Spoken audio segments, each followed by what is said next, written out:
Genèse chapitre 19, verset 15. Alors j'ai plusieurs passages, mais c'est celui que je vous donne et les autres, je vais vous les lire. Gloire à Dieu. Genèse chapitre 19, à partir du verset 15.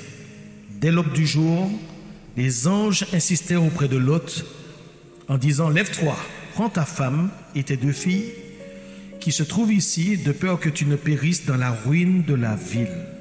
Et comme il tardait, les hommes le saisirent par la main, lui, sa femme et ses 2 filles, car l'Éternel voulait l'épargner. Ils l'emmenèrent et le laissèrent hors de la ville. Après l'avoir fait sortir, l'un d'eux dit: sauve-toi pour ta vie, ne regarde pas derrière et ne t'arrête pas dans toute la plaine. Sauve-toi vers la montagne, de peur que tu ne périsses. L'autre leur dit: oh non, Seigneur, voici, j'ai trouvé grâce à tes yeux et tu as montré de la grandeur de ta miséricorde à mon égard en me conservant la vie. Mais je ne puis me sauver à la montagne avant que le désastre m'atteigne et je périrai. Voici, cette ville est assez proche pour que je m'y réfugie, et elle est petite. Oh, que je puisse m'y sauver. N'est-elle pas petite, que mon âme vive? Et il lui dit: voici, je t'accorde encore cette grâce, et je ne détruirai pas la ville dont tu parles. Hâte-toi, dit, de t'y réfugier, car je ne puis rien faire jusqu'à ce que tu y sois arrivé. C'est pour cela que l'on a donné à cette ville le nom de Tsoar. Le soleil se levait sur la terre lorsque Lot entra dans Tsoar. Alors l'Éternel fit pleuvoir du ciel sur Sodome et sur Gomorrhe, et du soufre et du feu de par l'Éternel. Il détruisit ces villes, toute la plaine et tous les habitants des villes et les plantes de la terre. La femme de Lot, qu'est-ce qu'elle fit? Elle regarda en arrière et elle devint une statue de sel. La femme de Lot regarda, elle devint une statue de sel au Seigneur. Amen. Alors je vais vous lire juste quelques passages qui vont soutenir aussi ce message. Dans Genèse 13, vous n'êtes pas obligé de le prendre, mais au verset 10, il est écrit: Lot leva les yeux et il vit toute la plaine du Jourdain qui était entièrement arrosée. Avant que l'Éternel ait détruit Sodome et Gomorrhe, c'était jusqu'à Tsoar, comme un jardin de l'Éternel, comme le pays d'Égypte. Lot choisit pour lui toute la plaine du Jourdain et il s'avança vers l'Orient. C'est ainsi qu'ils se séparèrent l'un de l'autre. Abraham habita dans le pays de Canaan et Lot habita dans les villes de la plaine. Il dressa ses tentes jusqu'à Sodome. Les gens de Sodome étaient méchants et de grands pécheurs contre l'Éternel. Je voudrais aussi vous faire la lecture de Jude au verset 7, comme il n'y a qu'un seul chapitre. Jude verset 7 dit, écoutez bien: Sodome et Gomorrhe et les villes voisines qui se livrèrent comme eux à la débauche et à des vices contre nature sont donnés pour exemple, subissant la peine d'un feu éternel.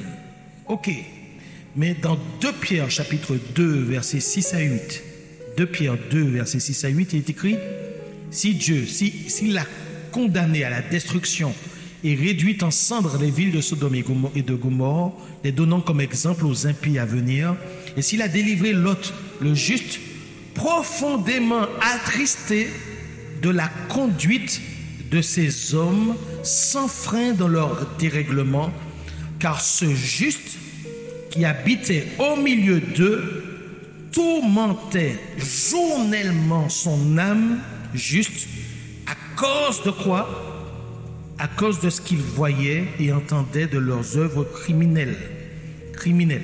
Et puis, encore 2 petits passages. Ézéchiel 16, 49, où il est écrit: voici quel a été le crime de Sodome, ta sœur.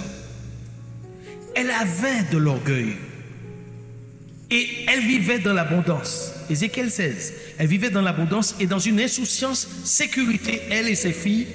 Elles ne soutenaient pas la main du malheureux et de l'indigent. Elles sont devenues hautaines et elles ont commis des abominations devant moi. Je les ai fait disparaître quand j'ai vu cela. Et je termine avec Luc 17, verset 28, Luc 17, verset 28 à 30. Ce qui arriva du temps de Lot arrivera pareillement. Les hommes mangeaient, buvaient, achetaient, vendaient, plantaient, bâtissaient.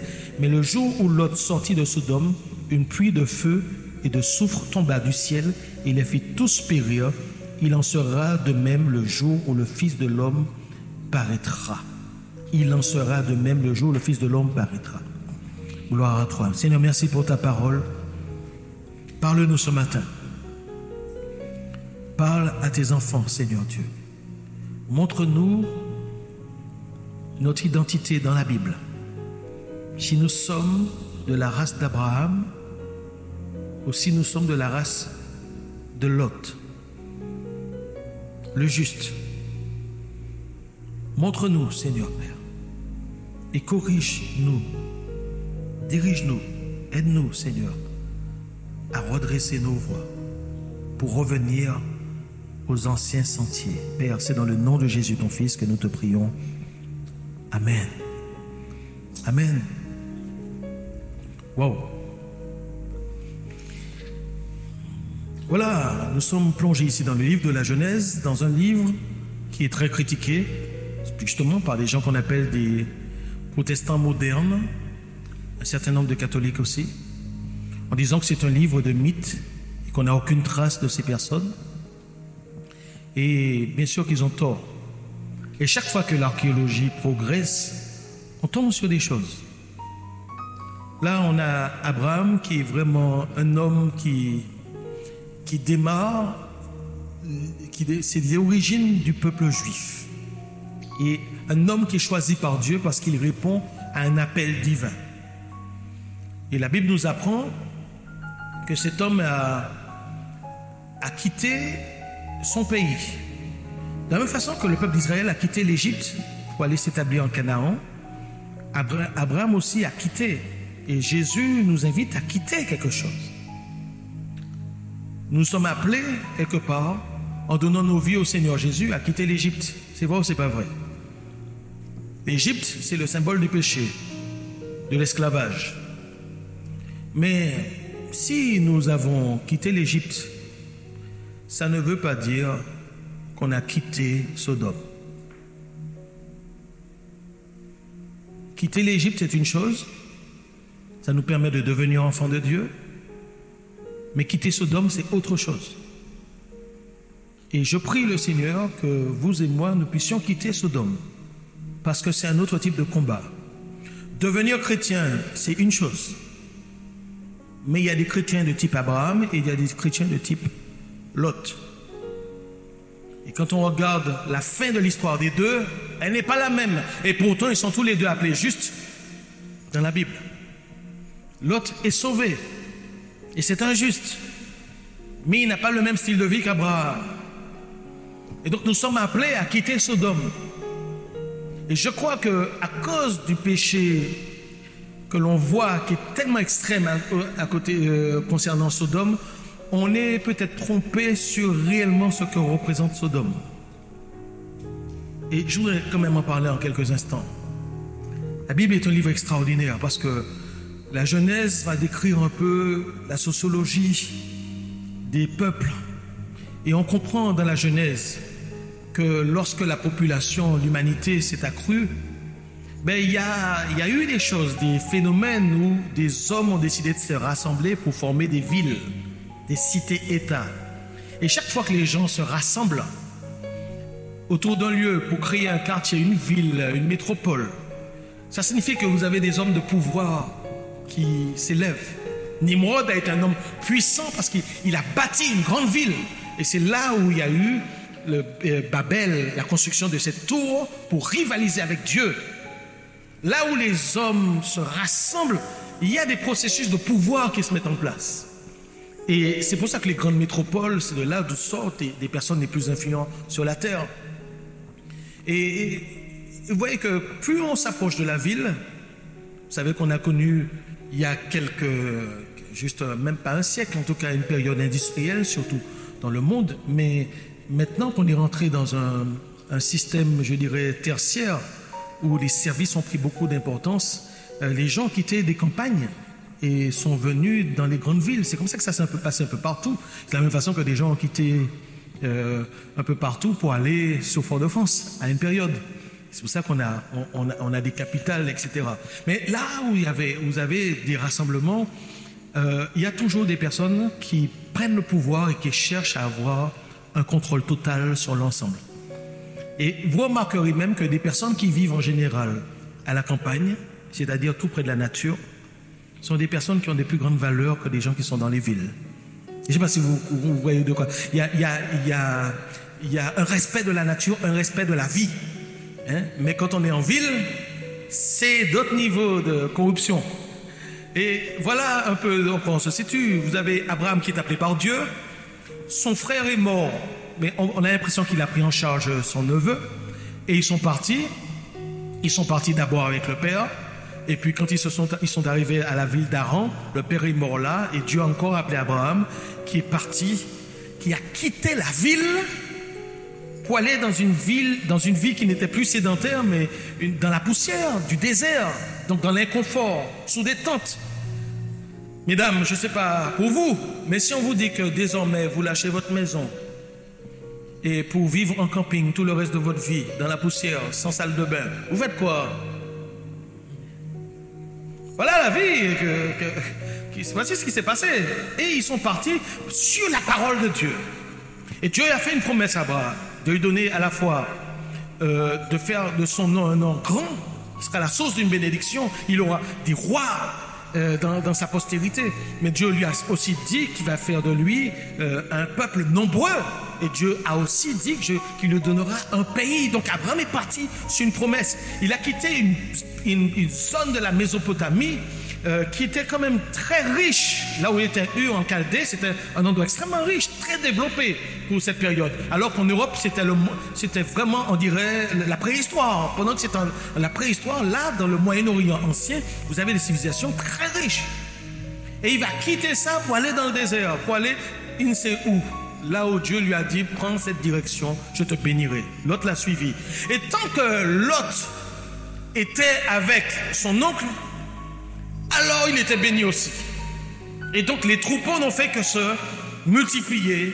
Et malgré quelques déboires, Abraham n'a fait que devenir de plus en plus riche, et Lot aussi. Quand vous suivez une personne qui suit Dieu, vous êtes obligé d'être béni. Aïe, aïe, aïe, aïe, aïe. Quand tu suis une personne qui entend la voix de Dieu, tu es obligé d'être béni.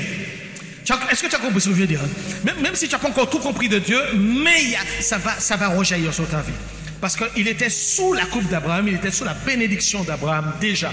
Mais voilà que les bergers, à cause des pluies, commencent à se disputer. Et Abraham dit à l'autre, voilà, il ne faut pas qu'on se dispute, toi et moi. Il ne faut pas non plus que nos serviteurs se disputent à cause des pluies, etc. Donc toi, décide. Alors qu'ils sont en montagne et qu'ils ont une vue extraordinaire, et il dit, si tu vas à droite, moi j'irai à gauche. Si tu vas à gauche, j'irai à droite. Voilà ce qu'Abraham, l'oncle, va dire à ce gendre, à son neveu plutôt.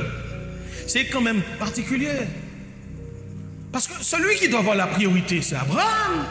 C'est lui qui a été appelé. Et c'est lui l'aîné dans cette histoire. Et c'est lui qui doit dire, écoute, moi je vais là, va par là. Comme ça. Mais il ne fait pas ça, Abraham. Et je bénis parce que cet homme qui est vivant, Jésus a dit, Dieu est le Dieu des vivants, Abraham est vivant. Cet homme me surprend parce que non seulement il est extrêmement riche, mais il a un cœur qui n'est pas attaché à ses richesses. Un cœur qui n'est pas attaché à ses possessions.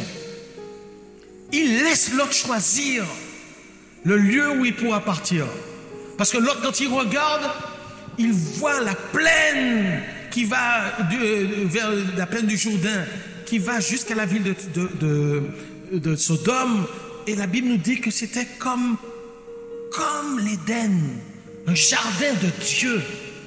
Je ne sais pas si vous imaginez Sodome et Gomorrhe.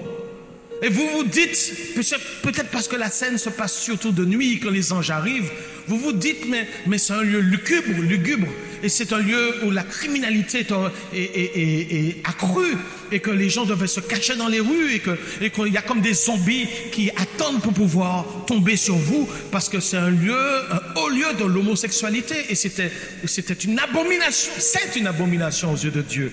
Donc on se dit, c'est un lieu extrêmement dangereux, un lieu ténébreux. Mais c'est pas ça du tout. Non.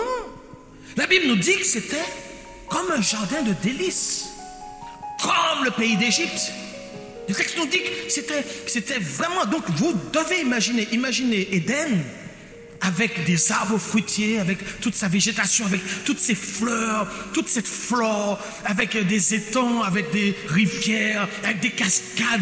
Vraiment un pays paradisiaque, une zone paradisiaque. Et donc d'un côté il y a ce territoire dans lequel où se trouve la ville cité de Sodome et Gomorrhe, et puis de l'autre côté c'est le désert aride, le coin aride de Canaan. Et Lot, la Bible dit qu'il leva les yeux.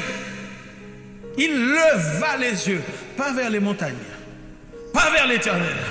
Il leva les yeux au niveau de la plaine. Et quand il a vu la richesse de tout ça pour son troupeau, il a dit à Abraham, écoute, moi j'irai là. Tu fais ce que tu veux, mais moi je vais là. Et Abraham n'a rien répondu. Ainsi soit-il. Vas-y. Et Abraham est allé dans l'autre direction. Là où ces animaux ont du mal, là où on cherchait même de l'eau. La Bible dit que la plaine du Jourdain était arrosée. Et Abraham doit partir avec son troupeau à des endroits où il ne sait même pas comment nourrir le troupeau. Et moi, ça me dit quelque chose, cette histoire-là. Parce que Lot est injuste. Il fait le choix de s'approcher d'une ville dont il sait que les habitants sont méchants, sont mauvais. Mais la ville est tellement belle. Tout est bien, c'est beau, c'est structuré, c'est moderne. C'est comme si ici c'était Paris, c'était New York, c'était je ne sais pas quelle ville de Dubaï, etc. Là, Singapour, des endroits qui sont féeriques où tu as tout. Il regarde ça et il se dit, mais moi j'ai envie de profiter de ça. Mes animaux ont à manger et sans doute que je pourrais envoyer mes enfants au collège, au lycée, à l'université de Sodome. Peut-être que je pourrais prendre des cours de guitare là-bas. Je pourrais sans doute aller au théâtre, au cinéma. J'actualise, hein. Mais il y a des bienfaits d'habiter dans une ville. Et puis, peut-être que là, il y a la piscine. Et puis, on peut aller au restaurant quand même. Et puis, il y a tout. Il y a tout. Et puis, il y a des spas. Il y a des salons de massage. Et puis, sa femme dit, oh là là, je pourrais... Non, voilà. Et puis, l'autre côté, tu es dans le désert, dans le sec. On peut comprendre son choix, vite fait. Mais voilà qu'il est juste. C'est un homme juste. Donc en fait, c'est un homme qui craint l'Éternel. Il a adopté le Dieu d'Abraham. Donc, comment faire pour vivre dans ce lieu où il y a tout, et en même temps, il y a tout aussi. Il y a les deux contraires, il y a les deux extrêmes. Comment faire? Moi je crois honnêtement que si vous lisez bien la Bible nous dit que, Ézéchiel le dit, je crois que Jérémie aussi le dit, elle le dit, qu'Israël est devenu pire que Sodome. Et ça signifie que il faut qu'on comprenne ce que c'est que Sodome. Oui, Sodome est un haut lieu de l'homosexualité. Nous savons que Dieu a dépêché des anges pour pouvoir détruire cette ville. Et eux ont frappé à la porte de Lot pour lui dire de faire sortir ces hommes pour que nous les connaissions. Et la Bible dit qu'ils étaient là depuis, la population était là depuis le plus petit jusqu'au vieillard. Ils voulaient tous violer ces deux hommes. Donc on a un niveau de corruption, d'immoralité inimaginable dans une société. Et donc, lorsqu'on voit ça, on pense à immoralité sexuelle, on pense à prostitution, on pense à adultère, on pense à toutes sortes de vices, etc. Et Dieu regarde ça. Je vous pose la question, est-ce que nos grandes villes sont différentes aujourd'hui? Est-ce qu'il n'y a pas des choses aussi... Est-ce que... Pire, il y a des choses qui sont extrêmes. Et d'après vous, quel regard Dieu a sur nos villes? Donc, lui, il regarde la ville avec des yeux physiques. Mais Abraham a déjà vu cette ville avec des yeux spirituels. Le même endroit qui peut être hyper beau, hyper moderne, hyper pratique, peut être l'endroit le plus dégoûtant, abominable aux yeux de Dieu. Mais comme lui, il est juste et qui compare, se corrompt, donc il est dans un dilemme. J'y vais ou j'y vais pas? C'est super. Je veux cette vie, mais je ne veux pas entrer dans la vie de péché. Et donc c'est ça le dilemme. Et c'est là où se trouvent beaucoup de chrétiens. Parce que c'est là où vont se différencier des chrétiens qui sont dans la voie d'Abraham et les chrétiens qui sont dans la voie de Lot. Parce que tous les deux sont chrétiens et tous les deux sont sauvés. Lot fait un choix. Il dit, j'y vais pas, mais en fait, j'irai entre les deux. C'est-à-dire que je vais m'y approcher. C'est-à-dire que je vais m'établir pas dans la ville, mais dans la plaine. La Bible dit qu'il a dressé ses tentes jusqu'à Sodome, mais il était dans la plaine. Donc, il n'est pas à Sodome, mais il est entre les deux. Il est tout près. Comme ça, il pourra quand même profiter sans être touché par la corruption de cette ville. Et voilà comment, entre chrétiens, nous pouvons faire des choix dans la vie. Parce que nous, enfants de Dieu, la Bible nous a sortis du monde. Il nous a sortis du monde, certes. Et la Bible dit que nous ne sommes plus du monde. Nous sommes dans le monde, mais nous ne sommes pas du monde. Oui, mais nous, en tant qu'enfants de Dieu, qu'est-ce qui nous intéresse réellement? Quelles sont les choses auxquelles nous sommes si attachés? Parce que réussir dans ce monde ne peut pas être compatible avec le fait de réussir avec Dieu. Je peux le répéter, réussir dans ce monde n'est pas compatible avec le fait de réussir avec Dieu. À quoi sert-il de gagner le monde et de perdre son âme? On ne peut pas gagner sur les deux tableaux. On ne peut pas gagner sur les deux tableaux. Tu peux avoir travaillé, c'est une chose et c'est quelque chose de sain, et d'ailleurs Dieu le recommande, demande de travailler. D'accord. Mais donner toute son énergie, tout son temps pour faire prospérer le monde, on aura un souci avec Dieu. C'est-à-dire qu'il y a des chrétiens qui regardent ce monde et qui regardent la réussite dans ce monde, qui disent, moi je veux être comme lui. Je ne veux pas me corrompre, mais je veux faire comme ça. Je veux de bons postes, je veux avoir la plus grande entreprise, ou bien je veux ci, je veux ça, je veux. Et en fait, on rentre dans un esprit de posséder des choses. L'art de posséder des choses. Et le pire, c'est que nous commençons, nous enfants de Dieu, nous souvent, parce que notre estime de soi dépend souvent du regard des autres.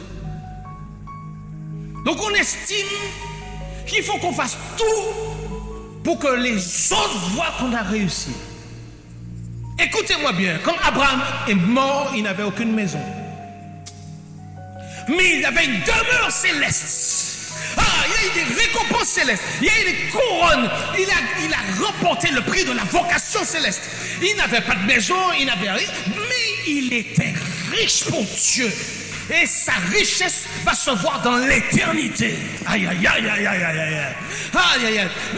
Écoutez-moi bien. C'est pas le même système de valeurs. L'homme regarde à la vue, mais Dieu regarde au cœur. Ne regarde pas, écoute, ne laisse pas les gens juger ce que tu es. Ne laisse pas les gens juger ce que tu es sur ce que tu as. Tes possessions, la teigne et la rouille peuvent les savoir. Donc tôt ou tard, on peut quand même mener dans ton bois. Tu ne vas pas pouvoir amener ces choses dans le tombeau. Ta valeur ne dépend pas de ton salaire. Ta valeur ne dépend pas de tes...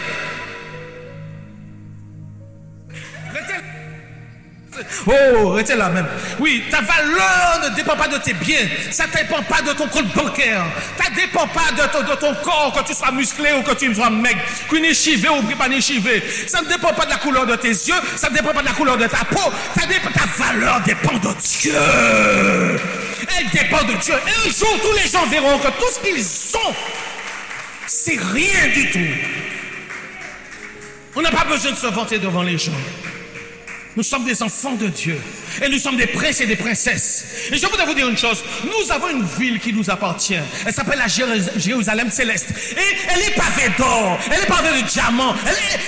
Abraham l'a déjà vu. Amen.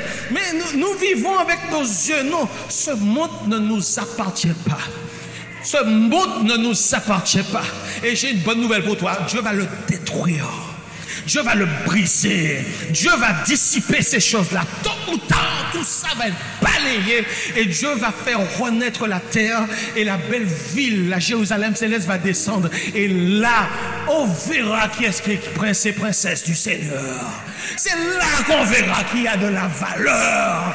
C'est là qu'on verra qui nous sommes réellement. Ne pleure pas sur ce que ta famille pense de toi. Ne pleure pas sur ce que tes collègues pensent de toi. Ne pleure pas sur ce que ta maman ou ton père pense de toi. Pleure sur ce que Jésus pense de toi. Tu n'as peut-être pas d'économie, mais tu as une banque dans le ciel. Tu as de l'or, de l'argent. Tu ne sauras pas quoi faire avec. Tout simplement parce que tu as Jésus. L'autre veut la richesse visible. Il est là même. Et on se retrouve après tout un passage. Parce que regardez comment il a fait un choix. Et qu'est-ce qui va se passer? Finalement, Kedorlaomer, un autre roi avec une coalition, vont descendre sur ces villes. Béla va se rebeller, le roi de Sodome, avec d'autres rois vont se coaliser aussi. Il va y avoir une bataille et finalement l'autre va être emporté dans tout ça. Et il va perdre sa famille ce jour-là, il va perdre ses moutons, ses brebis, etc. Et vous voyez comment, dans quelle précarité qu'il se trouve. Si ce n'était qu'Abraham ait pris et fait une contre-offensive et soit parti avec son armée pour délivrer Lot et les autres. Et voilà que Lot, au lieu de retourner auprès d'Abraham, eh bien, il reste quand même à Sodome. Alors qu'il s'était approché de Sodome tout doucement, maintenant, il est à la porte de la ville. Il peut porter l'hospitalité à ces deux anges qui arrivent, ces deux hommes qui arrivent. Pourquoi il peut le faire? Parce que dans cette position, alléluia, viens ici.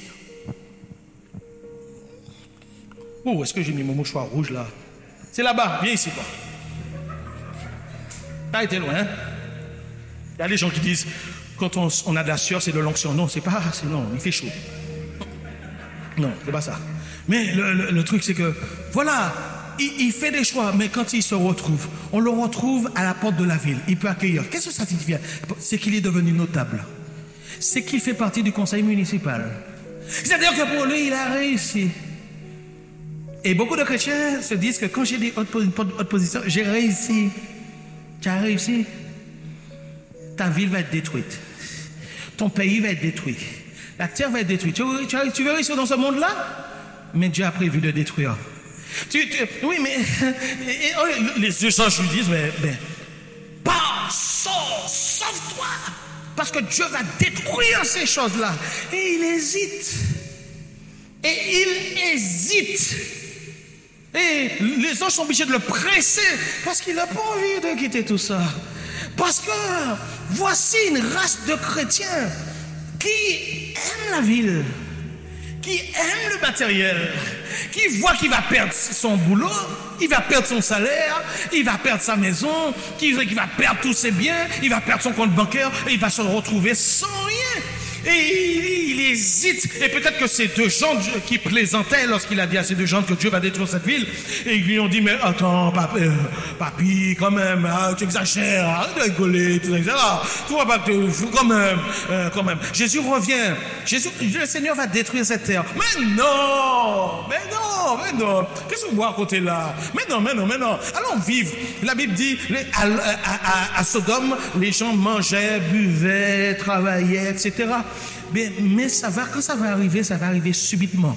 Je vous dis une chose, ce qui est en train d'arriver sur la terre actuellement, avec cette pandémie, ça va se multiplier.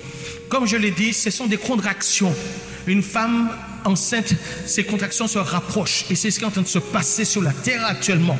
C'est des contractions. Les choses vont être de plus en plus dures. Certains chrétiens sont en train de se dire, et on est en train d'espérer quoi? Certains chrétiens, les chrétiens Lot, espèrent que les choses vont revenir à la normale. Parce qu'ils veulent bien. Parce que ça dérange cette histoire de virus. Ça dérange tout le monde. Donc on a envie que ces choses-là soient réglées. Mais ça ne va pas se régler. Et même si on arrive à régler celui-ci, il y en a d'autres qui arrivent derrière. Et puis il y a d'autres qui arriveront derrière. Et puis subitement la montagne est en train de chauffer dans le pays.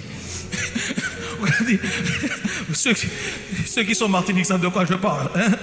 On se pose la question, la montagne pelée, qu'est-ce qui se passe? On n'en a pas assez là? Il n'y a pas assez? On a déjà le coronavirus, on a le chikungunya, pas chikungunya, on a la dengue, et puis nous avons chlordécone, et puis tout déconne finalement, tout déconne. Même la montagne déconne maintenant. Oui, mais c'est ça le truc. C'est que partout, les gens vont prendre, j'appelle ça s'appelle un métal, ça s'appelle du fer. Les gens vont prendre du fer. Tu as compris? D'accord? Et ça va devenir de plus en plus fort. Et les gens s'inquiètent. Mais je le répète, le chrétien Abraham ne s'inquiète de rien. Qu'est-ce qu'on peut lui prendre qui va le déraciner, tu peux prendre tout ce que j'ai, c'est pas ça que j'ai mis mon cœur. Mon cœur est dans le Seigneur. Tu peux tout prendre, mais je suis heureux quand même. Tu peux tout briser, tu peux tout voler, mais je suis heureux quand même. Tu peux m'empêcher d'acheter de mains, etc. Tu peux faire ce que tu veux, mais j'ai Dieu, tu peux pas déraciner Dieu de mon cœur. Tu fais ce que tu veux, mais tu peux pas faire ça. Alléluia. Et c'est pour ça que le chrétien qui voit les contractions se dit que le jour de l'accouchement arrive. Et que le vrai chrétien, celui d'Abraham, il regarde et il attend. Parce que l'église Abraham, pas l'église Lot, mais l'église Abraham dit, Seigneur Jésus, avec le Saint-Esprit, viens, à toi de venir, Seigneur. Plus belle la question, c'est plus beau Jésus qui a venu. Plus belle la question, plus les choses vont être compliquées, plus nous allons nous réjouir. Oui, mais là, ça va être dur, mais en même temps, nous nous réjouissons parce que le Seigneur est à la porte et parce que la bouche des anges est collée déjà sur les trompettes et que les sorts vont s'ouvrir, les amis. Et c'est ça qui est en train de se passer. Jésus est tout proche. Dis ça à ton voisin pour moi. Jésus est tout proche maintenant. Est-ce que tu es encore attaché à ce monde? Alors je voudrais terminer pour ne pas être trop long. Lot a fait un choix. Mais qu'est-ce que ça lui a coûté? Il a tout perdu. Il a tout perdu. Premièrement, il a perdu ses 2 filles. Tu dis oui, non, il a perdu 2 filles. Il avait 2 gendres qui ont cru qu'il plaisantait. Et donc ces 2 gendres-là étaient mariés à 2 filles. Ce ne sont pas les 2 vierges dont Lot a dit aux hommes qui voulaient rentrer chez lui, il leur a dit, j'ai là 2 filles qui n'ont point connu d'homme. Il ne s'agit pas des 2 filles qui étaient mariées. S'il a des gendres, c'est que les filles, il y avait 2 filles mariées, mais il avait encore 2 autres filles qui étaient vierges. Donc les 2 mariés sont restés avec leur mari, les gendres qui ne sont pas partis de cette maison, ils sont morts. Premièrement. Donc il va perdre 2 filles dans cette histoire, il va perdre 2 gendres dans cette histoire. Deuxièmement, il va perdre sa femme dans cette histoire.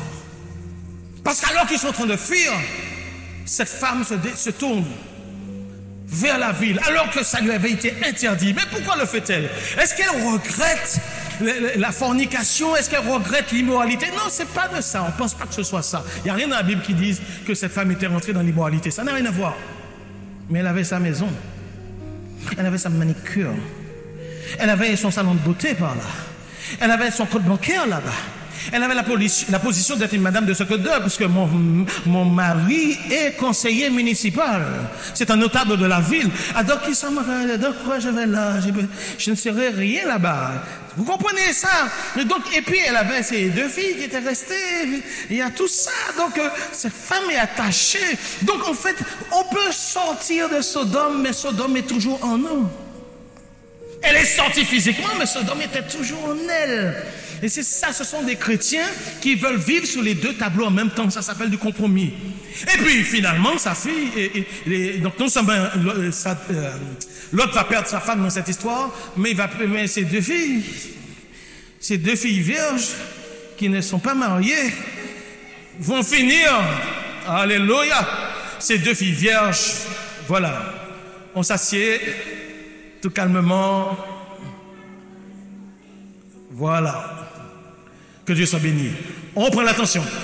Et ces deux filles, finalement, vous connaissez cette histoire peut-être, mais les deux filles ont vu qu'il n'y avait aucun homme dans les environs avec qui elles pourront se marier. Et qu'est-ce qu'elles décident de faire? Eh bien, d'enivrer leur père. Chacune, un soir, l'une va vers son père, alors il est bien enivré. Ça a été fait volontairement. Il a été manipulé. Et elle va avoir un rapport avec son père. Et elle va tomber enceinte. Et ensuite, la deuxième aussi va faire de même. Et toutes les deux vont tomber enceintes, ce qui va donner Édom, et je ne sais plus quel autre. Voilà ce qui va se passer. C'est-à-dire que, en fait, nous, chrétiens, pendant que nous jouons, même si nous ne péchons pas, mais que nous nous approchons des choses de ce monde, notre postérité se fait avoir par l'ennemi. Et à la fin des courses, Lot a tout perdu. Lui qui voulait réussir dans ce monde a été ruiné, non seulement sur le plan professionnel, non seulement sur le plan financier, mais aussi sur le plan familial. Il a tout perdu et il s'est retrouvé un peu seul dans cette histoire. Abraham, qui avait fait le choix du désert, c'est ceux qu'on appelle aujourd'hui des fondamentalistes, des chrétiens conservateurs, fondamentalistes, en fait des chrétiens paranoïaques. Ils sont trop durs dans leurs affaires. À la fin, Abraham meurt dans une vieillesse extraordinaire. Et quand il meurt, il est riche financièrement, mais il est riche dans le ciel aussi. Abraham a une postérité où ses enfants vont donner des rois derrière. Vous avez, c'est exactement le contraire de Lot, parce qu'il avait choisi de ne pas se mêler à ce monde, parce qu'il ne cherchait pas la richesse de ce monde, parce qu'il ne cherchait pas le succès dans ce monde. Pourvu qu'on puisse travailler et gagner et manger et nourrir notre famille, c'est ce qui est essentiel. Mais il n'a pas mis tous ses efforts dans les choses de ce monde. Il a mis tous ses efforts pour le royaume de Dieu. Et même si des gens peuvent te critiquer parce qu'ils ne voient pas la richesse chez toi, mais si tu es riche en Dieu, alors tu es riche tout court. Tu es riche tout court, tu as réussi. Alléluia. Et donc je vous dis les amis, n'ayons pas peur de ce qui va arriver. N'ayons pas peur de ce qui va nous arriver. De toute façon, c'est Jésus qui est en train de s'approcher. Et comme le temps que Jésus a fixé, le temps qui est prévu pour son retour est en train d'approcher, alors Satan est en train de s'activer un maximum pour perdre un maximum de personnes. Si le sang coule, là vous voyez des nombres de morts assez nombreux, c'est simplement parce que Satan est en train de bouger dans tous les sens, parce qu'il a besoin, parce qu'il sait que le temps est compté, il sait que son temps est compté. Mais nous savons que derrière toutes ces mauvaises nouvelles, il y a la grande bonne nouvelle. Christ revient, et il revient bientôt. Sauve-toi de ce monde. Fais ton choix. Fais ton choix, ne t'approche pas de la belle ville. Reste dans le désert. Même si tu n'as rien, tu es riche. Et tu as tout dans Jésus. Amen. On peut se lever si vous voulez bien. Oh Jésus. Seigneur, nous te rendons grâce. Seigneur, nous t'élevons. Je voudrais, Seigneur Dieu, te demander de fortifier tous ceux qui sont inquiets pour leur avenir. Nous savons que si nous mourons maintenant, nous savons où nous sommes. Si nos vies sont en règle avec toi, nous savons où nous sommes. Là où sont tous ceux qui ont été fidèles à toi. Seigneur, l'Église te dit, hâte-toi de venir. Viens nous chercher. Oui, Seigneur. Merci pour les événements qui se bouleversent. Merci pour l'histoire du temps qui s'accélère en cet instant. Nous sommes en train de réaliser que c'est sans doute dans notre propre vie que tu seras de retour. Puisses-tu nous trouver dans le camp d'Abraham. Nous ne voulons pas comme Lot, qui a été sauvé certes, mais comme au travers du feu. Le feu est descendu. Et nous te rendons grâce. Seigneur, nous voulons te dire aussi que nous refusons de juger ceux qui sont dans ce monde. Nous refusons de les juger. Nous choisissons la part d'Abraham, d'intercéder pour chacun d'entre eux. S'il y a quelque juste, Seigneur, ne détruis pas la ville. Ne détruis pas le méchant avec le juste. Nous décidons, nous choisissons d'intercéder pour notre pays. Nous choisissons d'intercéder pour nos dirigeants. Nous choisissons, au lieu de les critiquer, au lieu de juger tous ceux qui sont dans la débauche, tous ceux qui sont dans l'homosexualité, tous ceux qui sont dans la perversion, tous ceux qui sont dans l'immoralité, au lieu de les juger, nous choisissons de prier pour eux, d'intercéder, afin qu'ils puissent échapper à ce jour terrible de ton retour, Seigneur Jésus. Voilà, notre cœur est dans ta main. Au nom de Jésus, j'enlève la crainte dans chaque cœur aujourd'hui du futur. Je l'arrache maintenant dans le nom puissant de Jésus. Je prends autorité sur tout esprit d'angoisse. Maintenant, dans le nom puissant de Jésus, lâche les cœurs, maintenant lâche les vies, maintenant lâche les corps. Maintenant, l'avenir est glorieux pour ceux qui sont en Jésus. Les conditions de vie seront de plus en plus difficiles, mais c'est pour aboutir à une éternité dans la joie, une éternité dans la paix, avec un corps de résurrection, un corps de gloire, un corps qui ne sera plus sujet à la maladie, plus sujet à la faiblesse, à la vulnérabilité, à la douleur, à la faim ou à la soif. Un corps qui ne pourra plus grincer des dents, qui ne pourra plus s'inquiéter. Un corps de résurrection semblable à celui de Jésus. C'est ce que nous attendons. Et c'est cette promesse que tu nous as faite en plaçant le Saint-Esprit en nous.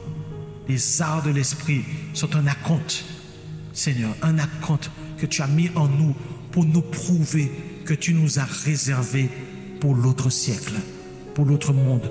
Garde-nous d'être comme Démas qui a abandonné Paul après avoir servi auprès de lui, qui a abandonné le Seigneur pour ce monde. Garde-nous de nous approcher des plaisirs de ce monde sans vouloir le toucher. Garde-nous, Seigneur, car la séduction est forte. Garde-nous pour ne pas nous trouver comme Lot qui s'était approché finalement à l'intérieur de la ville. Garde-nous, Seigneur. Garde-nous et glorifie ton nom dans nos vies. C'est au nom de Jésus-Christ, ton Fils, que nous t'avons prié. Et le peuple du Seigneur dit Amen, Amen et Amen. Alléluia.